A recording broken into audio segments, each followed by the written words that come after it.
in regards to his health, him feeling urgency because he may or may not be able to recall his name within the next few years. What were your initial thoughts when you read that message? And how do you think, if something, unfortunately did happen to Turki Alalshikh'S within the next few years, how do you think that would impact boxing with Saudi continue to invest significant resources into the boxing? Yeah, I mean, obviously, I've been kind of aware of that situation for a long time, and we have a great relationship. I like Turki. I think I would call him a friend. And one thing I'll always say about him so far, he's never gone against his word once, right? Even when, not necessarily part of his team, but have gone tried to maybe think this isn't a good move. When he tells me something, it's always happened, right? So in that sense, I like him, I respect him a lot, and you always wish good health on everybody, especially your friends. So we hope that he will be around for a long time, not just in boxing, but in life, because that's a lot more important than boxing. And if he was to, for any reason, leave the sport, and there's other reasons that he might choose to leave the sport, or Saudi might choose to leave the sport, it will be a big blow for the sport.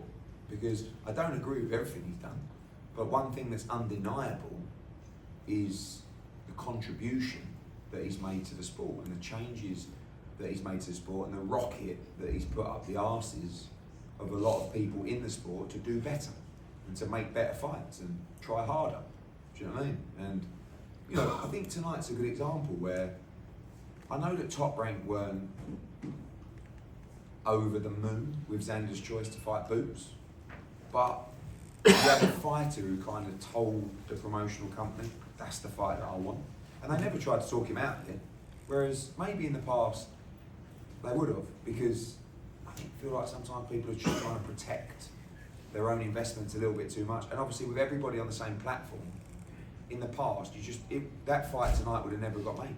Because there's no way an ESPN Top Rank let Xander Zayas fight Boots on DAZN, or give Boots an opportunity on ESPN to fight Xander Zayas. It just wouldn't happen. So I think he's just made everything more competitive, and obviously we hope that he's going to be around for a long time.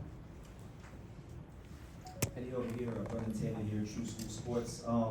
There's this young kid you signed from the UK recently, Leo Atang. I'm hearing a lot of good things about him. I've heard people say that he's like the next Anthony Joshua. You got also Mosi Kama from the UK making a lot of noise in the division. How good is Leo, and could that be a fight in the future, Leo versus Moses? Yeah, so Leo's only 19, so he's a baby really. I think he's 6 fights in or something like that. And he's a really, really good athlete. Reminds me a lot of Anthony. A little bit smaller, and he's growing. He's like sitting at 240 pounds.